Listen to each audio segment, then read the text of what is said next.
It's 26 and 27 of September 2014, a group of students who were traveling toward Mexico City to participate in a march that commemorates the Tlatelolco massacre were attacked by a group of police forces and the Mexican army.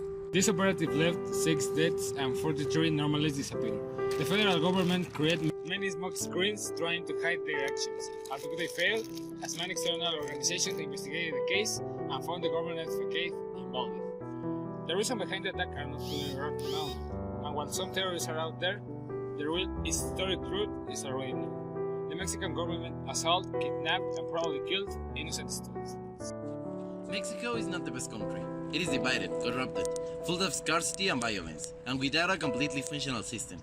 Does this mean Mexico is a failed state? As the Google Dictionary definition says, a failed state is a state whose political or economic system has become so weak that the government is no longer in control.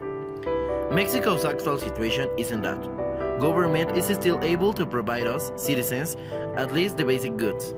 But if it continues acting as the way it's been acting, situation will get closer to it. In the other hand, Mexico can change and get a better situation. For this, it's necessary to get a better administration, which can control the country's situation and improve it. We also need to finish corruption in all levels, and as citizens, to behave as we should. Every nation has the government it deserves.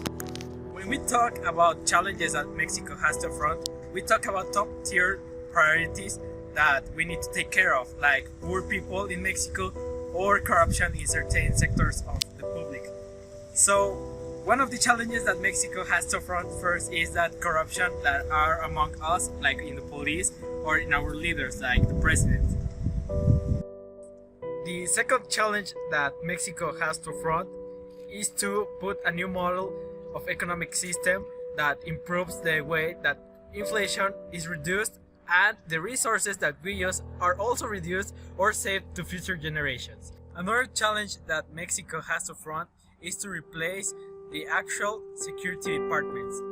This can eradicate the corruption among those departments and also improve the security if we implement a new one.